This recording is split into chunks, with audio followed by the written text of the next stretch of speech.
So I finally got around to watching that new Teenage Mutant Ninja Turtles movie. Okay. So the basic story is pretty much like any other version of the Turtles. You get a rat who gets covered in some type of green liquid, and they call ooze. He mutates.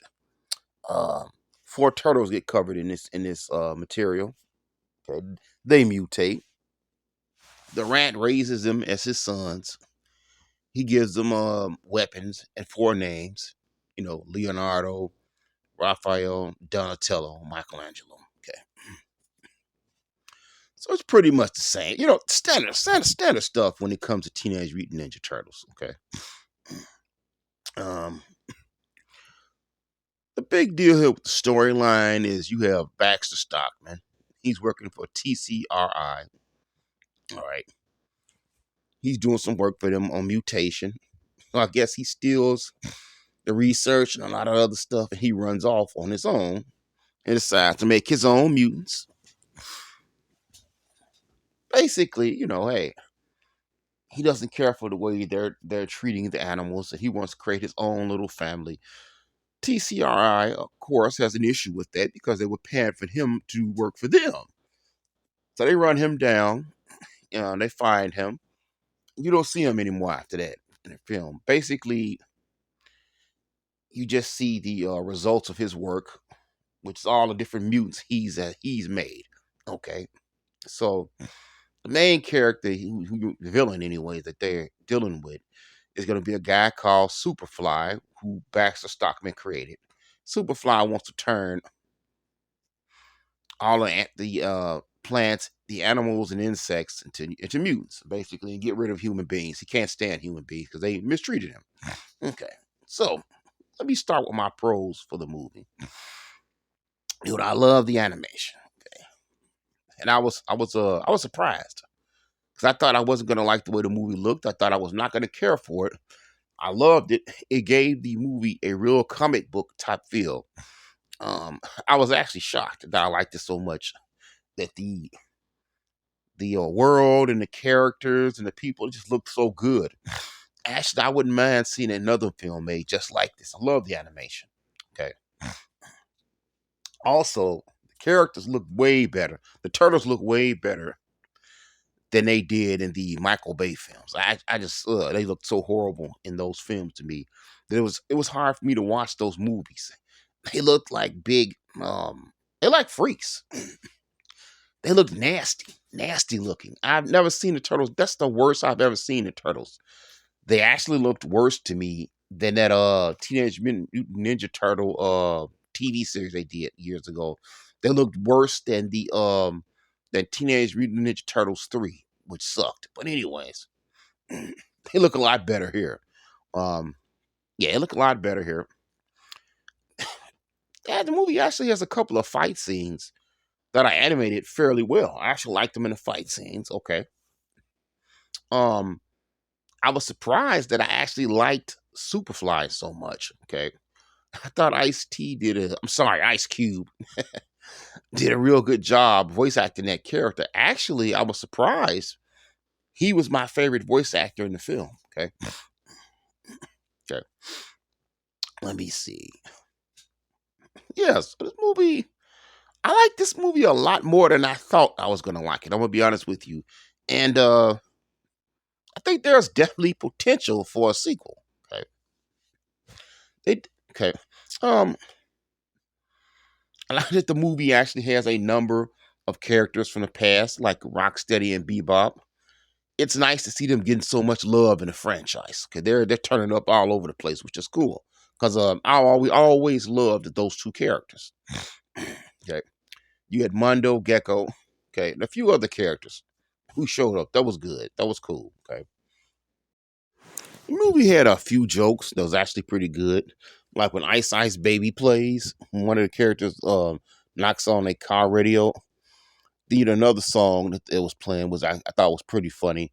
Yeah, it had a few funny moments in this picture. I thought they did a pretty good job with some of the humor. Now let me get into the stuff that I didn't care for.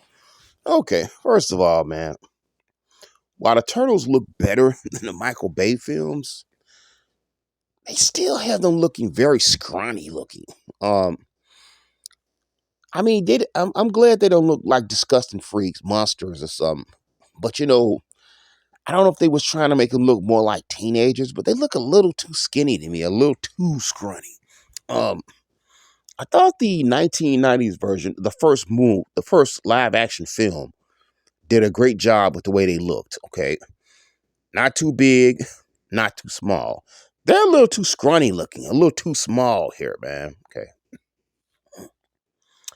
I thought that the characterization of some of the characters was kind of off. Okay, Leonardo, to some extent, was still the leader here, but he acted a little too goofy to me. In every version of Turtles, he's usually the older brother, the most mature one, the one who's most like Splinter. Okay, now there was some of that here. Okay, where they made jokes about him having his head up Splinter's butt. There was some of that here, but they kind of had him acting a little too. At some points, he would act goofy and silly too. Okay, Raphael talks about loving violence and want to fight, but I felt he was toned down compared to some versions of the Turtles. Um, Usually him and Leonardo butt heads a lot.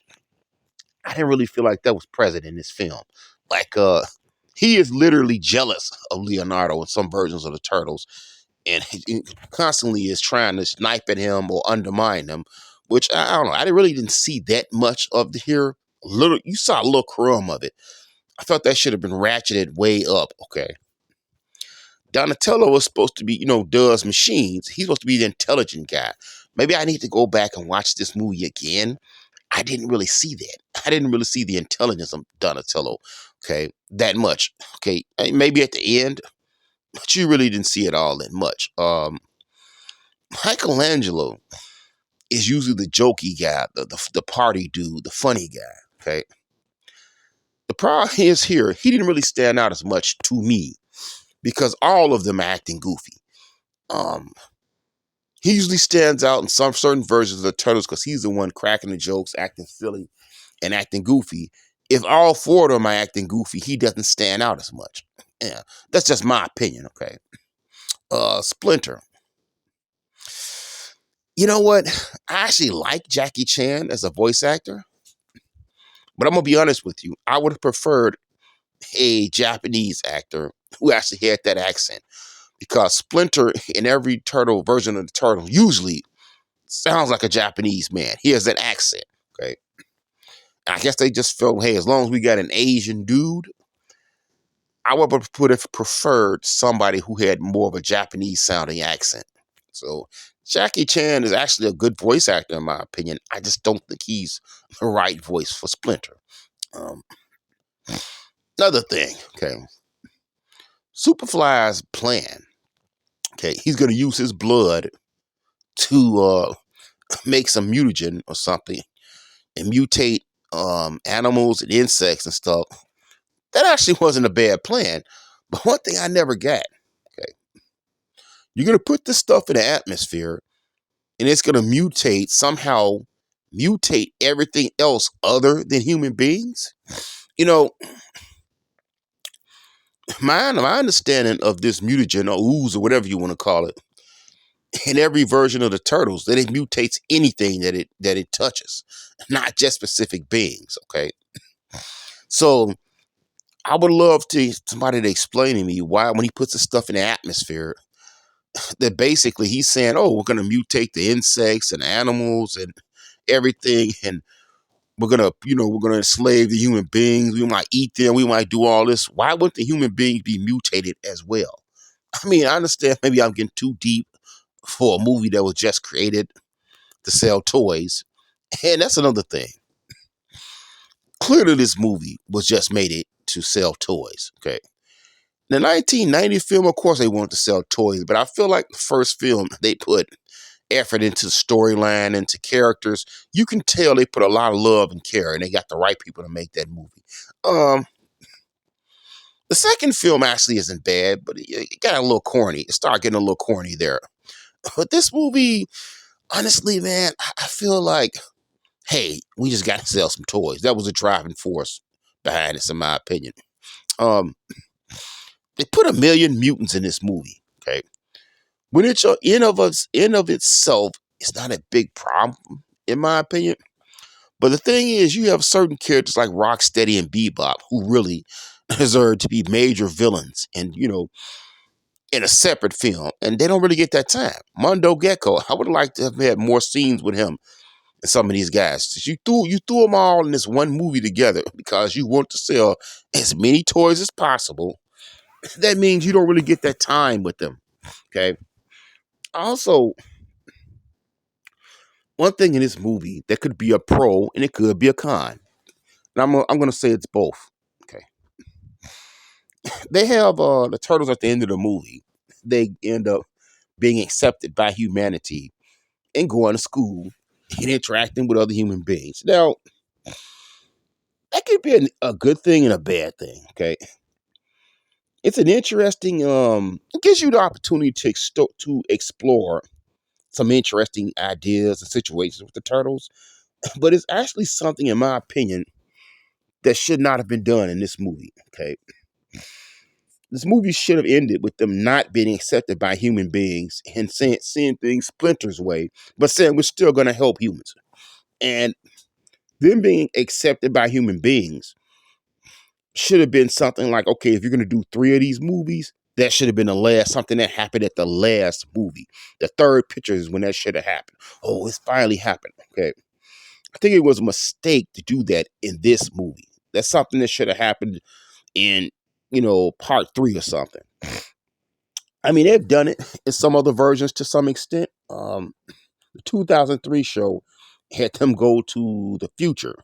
And in the future, you have mutants and aliens on Earth, so nobody really cares, which was cool. And I think the IDW comic books has something called Mutant Town, which is cool. But I just thought it was a case of too soon in this picture. They should have saved that for the third film. All right. Now all of a sudden, April O'Neil, she's a chubby black chick, which it's not the end of the world, man. But I have to ask why. You know, it would just be so nice. It would be so nice if we as black people could get new original characters and stop getting these hand me down characters, man. I just hate that. I hate it. Okay. I'm a huge Star Trek fan. And one of my favorite Star Trek characters is a character called Benjamin Sisko. And he's a lead character in Deep Space Nine. He's his own character. And they really spend a lot of time developing him, trying to work on that character. And you can see later on that they do a great job doing that. But they didn't say, hey, we got a black character, he's gonna be the lead character. Hey, let's take Captain Kirk and turn him into a black dude, or Spock and make him black. No, they created a new character. Okay. And I don't know what's going on with April. She started off as the big, like kind of like the big sister to the turtles. Then at some point, they decided to make her a teenager. Okay. Then she became a black teenager. Now she's a chubby black teenager. Can we just make April a white chick like she used to be? And for anybody who wants to argue at this point, originally April was a white chick, even in the comic books. Okay, that's what she originally was, a white chick. I don't know whatever happened after that. Later on. They started playing with her look and appearance, but originally she looked like a white chick in the first episode of the comic book. Okay. Um, Here they had the turtles learning how to do martial arts by watching movies and stuff like that, instructional videos. I didn't really care for that, to be honest with you, but I'm not going to make a big deal about it because in the original Teenage Mutant Ninja Turtles comic books, Splinter learned martial arts from watching his master. Now, in some version of the Turtles, they take Splinter and his master, Hamato Yoshi, and actually merge them into one character, which actually I like that. I actually prefer that, okay? Because it makes more sense for him to actually be a ninja and have those abilities if he actually is Hamato Yoshi, okay? So I would have preferred if they had went that route. while the movie does have some good actually fight scenes, I actually like the fight scenes. Doesn't really have that many in my opinion. I feel like it could have used one or two more. Um, this movie in the last two Michael Bay films, I feel like didn't put a lot of focus on the ninja part. Okay, I'm not saying they have to be fighting every second, but I feel like the first Turtle film actually had a lot of martial arts and a lot of fighting in there. And even if you didn't care for the characters or the storyline, you could have just watched that as a martial arts film and been cool with it. And I feel like later films kind of lost that. Okay. Um, I would love for them to ratchet up the action a little bit, give me more martial arts. All right. Now, another thing, dude, the voice acting for this picture concerning the turtles. I'm sorry, dude. I know a lot of people was talking about, oh, they got real teenagers to do the voices. You know what? I would have preferred almost any version of voice actors over these guys. None of them sound good, in my opinion. Okay, the dude who plays Leonardo sounds okay, but Donatello is horrible. He is horrible, in my opinion. And everybody talks about him, says he sounds bad, but none of them sound good. Okay, they all sound bad, and I'm less concerned with them sounding teenagers, with them sounding good. None of those guys sound good. None of them sound good at all, in my opinion. Okay. And then everybody makes a big thing about, oh, they got real teenagers to play them. Dude, that's a complaint I've never heard about the Turtles. Okay. I've been a fan since 1987. I started with that cartoon. I read the comic books off and on over the years. I've never heard anybody complain, any version, and say, hey, they need to get real teenagers to play these characters. These dudes do not sound good. They sound horrible, in my opinion. Okay. I would have preferred to go get any version of voice actors over these dudes. Okay. I mean, yeah, just bad in my opinion. Okay. Like I said, Donatello, I don't know what's wrong with that dude's voice actor. They need to do something with him, man. Give him a beer or something. I don't know, some beer and some smokes. Anything will make him sound better. I'm sorry. Um, they sound horrible. Okay. Then the comedy. Some of the jokes are funny. Sometimes they just have them act ignorant and stupid. They just act too stupid at some points. Okay. I mean, you have comedy was a part of almost every turtle show, to varying degrees. Here they just act dumb to me at points. I mean, I don't know about you, man, but I've been around real life teenagers. They not that entertaining. I'm sorry. Okay. So I don't know. All in all, man, it's not a bad movie. Okay. I'm glad that I did watch it finally, but I'm glad I did not go out to the theaters and see it. Okay. And I hope part two is better. I do have some hope for part two. Um, you see that Shredder's going to be in part two, so that's good. Okay.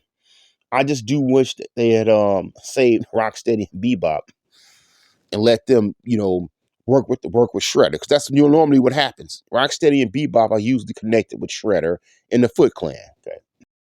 Then you have all these other mutants who go down there to live in the sewers with Splinter. Okay.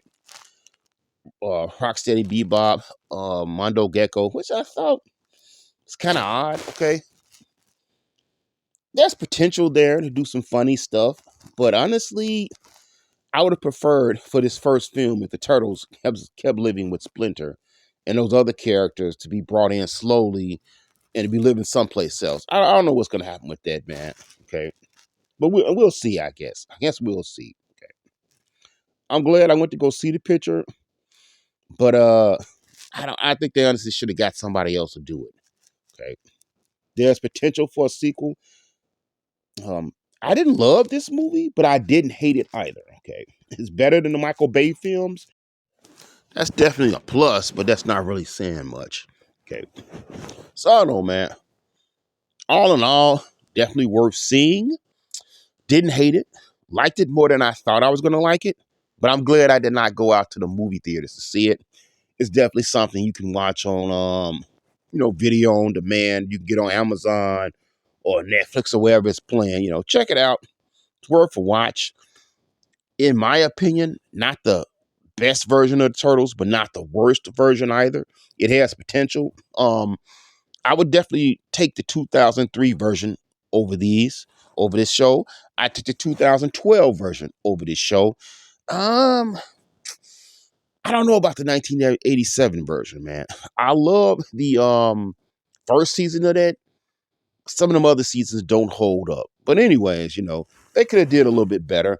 I think going forward, they really need to sit back and look at the 1990 version of the live action show and the 2003 show, and that's the direction they need to go in. This goofy direction, I don't think it's gonna work on the long term. But that's just my thoughts, man. You know. Oh, one last thing, I almost forgot to address this. Apparently, there was some rumors that Splinter was supposed to be gay here.